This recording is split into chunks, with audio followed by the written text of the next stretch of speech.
Hello दोस्तों, UPSC allrounder में आपका स्वागत है। मैं हूं कीर्ति कापसे। आज हम बात करते हैं पूर्वी और पश्चिमी घाट के बारे में, जिसमें भारत के दो प्रमुख पर्वत श्रृंखलाएं हैं, जिसमें जो पूर्वी घाट और पश्चिमी घाट, ठीक है, जो विभिन्न तरीकों से भारत के जलवायु और कृषि को प्रभावित करती है। इस पर चर्चा कीजिए।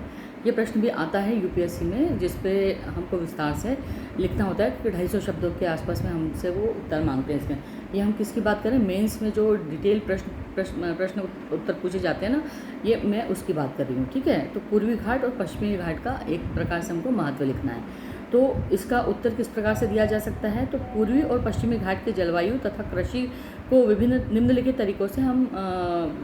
तरीकों से ये भारत की जलवायु को प्रभावित करते हैं। कैसे जलवायु पर क्या प्रभाव पड़ता है इसका, तो पहले जलवायु पर प्रभाव पश्चिमी घाट के बारे में बात कर लेते हैं हम लोग, है ना। तो ये घाट अरब सागर से आने वाली मानसूनी हवाओं को रोकते हैं, जिससे इस इलाके में इसके जो पश्चिमी घाट है, इसके पश्चिमी भाग में भारी वर्षा होती है, जैसे केरल और कोंकण क्षेत्र में, ठीक है। यह भारत के दक्षिण पश्चिम मानसून को नियंत्रित करता है। अब पूर्वी घाट की हम बात कर लेते हैं।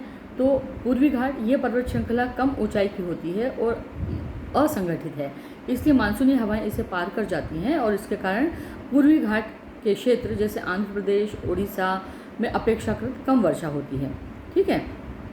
अब कृषि पे इसका क्या प्रभाव पड़ता है, तो पश्चिमी घाट अधिक वर्षा के कारण यहाँ पर धान, मसाले, काली मिर्च, इलायची, कॉफ़ी, चाय जैसी इनकी उत्पादों की खेती यहाँ पर बहुत अच्छे से होती है।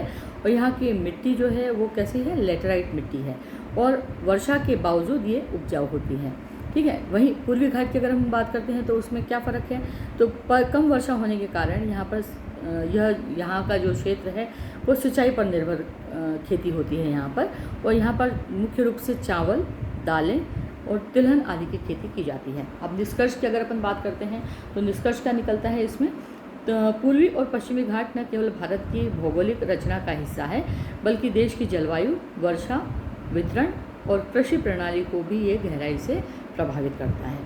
तो आपको समझ में आ गया होगा कि किस तरीके से प्रभावित करता है ये, ठीक है। तो ये इसका उत्तर हो गया, और इसको आपको याद रखना है। और आपको अगर मानचित्र में भी अगर आप ध्यान देते हैं कि मानचित्र में पश्चिमी घाट किधर पड़ता है, पूर्वी घाट किस तरफ पड़ता है, इसकी ऊंचाई कितनी है, इनके प्रमुख पर्वत कौन कौन से पर्वत श्रृंखलाएँ कौन कौन सी है, वो भी मैं आपको आगे जब इसके पश्चिमी और पूर्वी घाट के बारे में प्रश्न बनेंगे, और तो मैं उसके बारे में भी आपसे डिटेल में इसकी चर्चा करूँगी। और मैं इसकी कॉपी भी आपको इसी प्रश्न के जो मैंने वीडियो बनाया है उसी प्रश्न के नीचे इसका उत्तर भी लिख दूँगी, ताकि आपको आगे अगर आप नोट्स इसके तैयार करते हैं तो आपके पास रेडी नोट्स आपको मिलेंगे, और आपकी तैयारी अच्छे से कर सकेंगे। उम्मीद है आपको ये वीडियो आपका अच्छा लगा होगा। आप इसे लाइक और सब्सक्राइब कीजिए और मुझे फॉलो भी कीजिए। Thank you.